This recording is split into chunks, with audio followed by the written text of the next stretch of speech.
ভারতের চলচ্চিত্র জগতে শুরু হয়েছে নতুন এক বিপ্লব। ক্যামেরা, সেট আর লোকেশনের বদলে এখন সিনেমা তৈরি হচ্ছে কৃত্রিম বুদ্ধিমত্তা বা এআই দিয়ে। বলিউডে এ পরিবর্তন কিভাবে সিনেমার ভবিষ্যৎ বদলে দিচ্ছে জানবো প্রতিবেদনে। 3, 2, 1, go.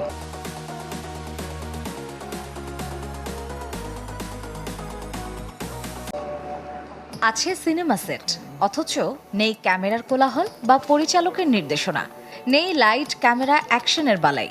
নতুন প্রযুক্তির এই সিনেমা সেটে শোনা যায় শুধু কম্পিউটার কোডের নীরব শব্দ।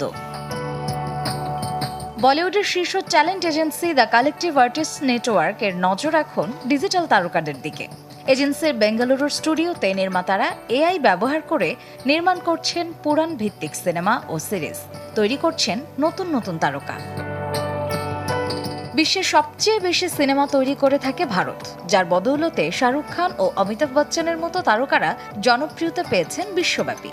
তবে স্ট্রিমিং প্ল্যাটফর্মের কারণে বর্তমানে পাল্টেছে দর্শকের রুচি, অভ্যাস, একই সাথে কমেছে সিনেমার budget.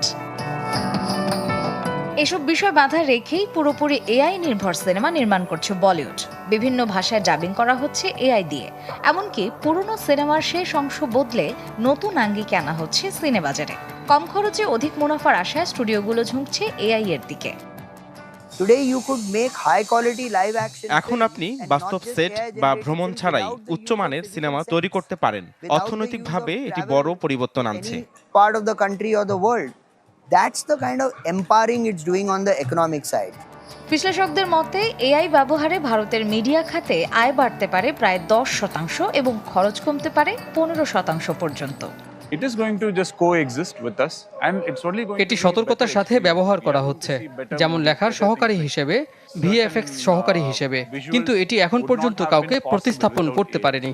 These are things which we are up for in the future is what I feel.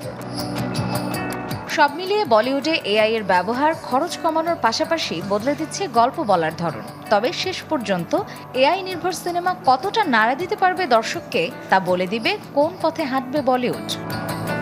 Marjia Shreya, channel 24।